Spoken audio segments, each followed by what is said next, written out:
Hi, I'm Tor with Atomic Dyad. Okay, so I was politely asked by a friend, somebody who loves this game about as much as I do, to make like a small little tidy tutorial. So I'm gonna do my best. This is kind of my first time doing something like this. So we're gonna start with charging and attacking. It's pretty simple. Charging is just you moving around. You're gonna have a little meter over by your health bars for your characters, and it is gonna tell you how much you can do, basically, how much you can move. You're also going to be able to attack using your confirm button. While this is aiming, it is also going to burn down your movement bar. This also is going to allow enemies to move around and act around you. So if you're moving and an enemy is charging up an attack and you go to aim at them, they're going to continue charging that attack and might even get it off, canceling that action out for you.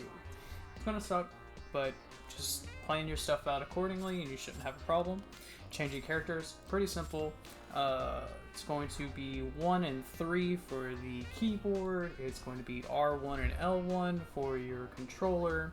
You can also cancel out your turn for said characters by holding down the cancel button for your controller. It is most likely going to be your circle or B button. For a PC player, it's going to be your mouse 2. Scratch damage. This one's pretty self-explanatory. Blue damage, you could do more blue damage, but blue damage doesn't matter if you don't follow it up with red damage. Red damage is going to be your confirm on all that damage that you just did with your machine gun or fire damage. Hero gauge. Alright, so on the bottom of your screen you're going to have these little hexagons. They're going to be filled with orange, little Cheez-Its, and these are incredibly important to you. So while you have hero gauge, you do not take damage. You take scratch damage. Once you take a full health bar's worth of scratch damage, you lose one of your Cheez-Its. You lose one of your oranges. If you run out of Cheez-Its, you will enter condition critical. You can actually die once you're in condition critical. Your characters shoot worse, act worse, do everything worse while you're in condition critical. Don't do that. Just don't do that. If you start getting hit while you're in condition critical, your basal will start shattering and you'll have to go out and actually pick it up, which makes the combat even more complicated. So just do whatever is in your power to not enter condition critical. Hero actions are going to be your running and gunning moments. So you're going to pick a location off the distance to set your character to run off to. While you're running there, you're also going to be aiming at an enemy, and once that meter fills up, you get to fire. The cool thing about hero actions is that you get to fire multiple times. You expend basal points when you do this, so if you overdo it, you can run out of basal, and you'll enter condition critical. Hero actions also build up resonance points, which are important for the next part. Tri attacks are basically going to be your super hero actions. So what you're going to want to do is get your heroes into a triangular formation, and what they're going to do after you've built up a resonance point, you're going to move each of those characters in the triangle to another position.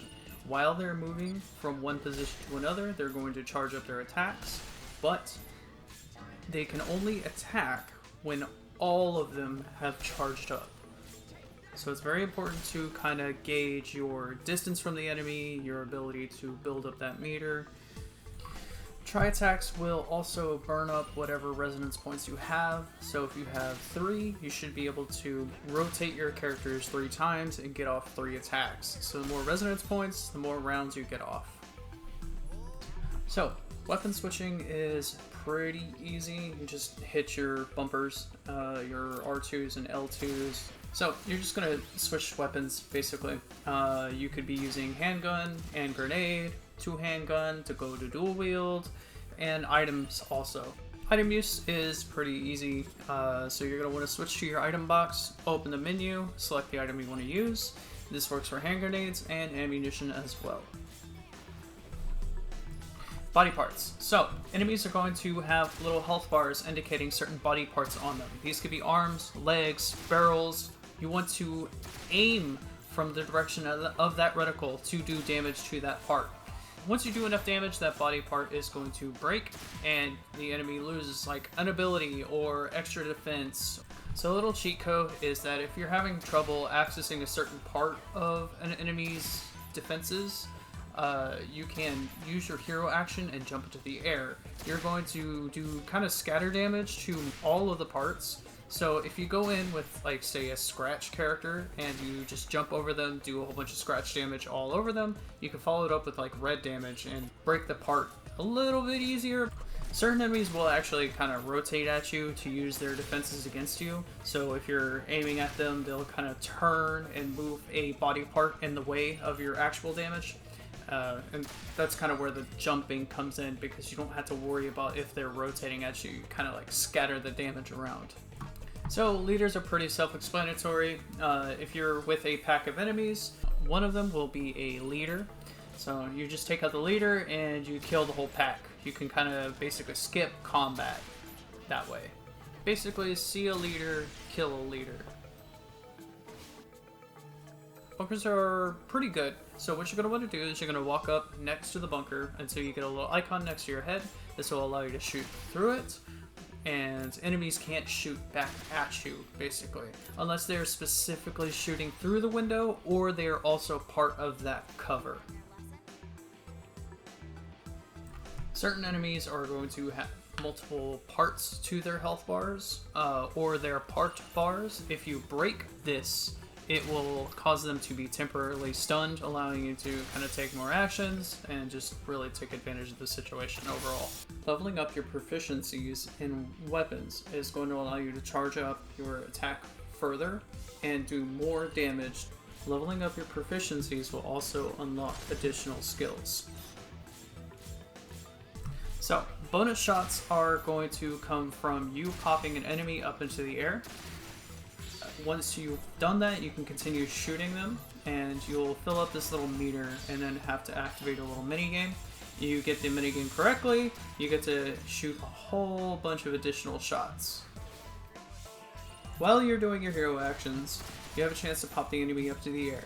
If you jump while the enemy is up in the air, and as they are falling towards the ground, you shoot them, you'll initiate what's called a smackdown.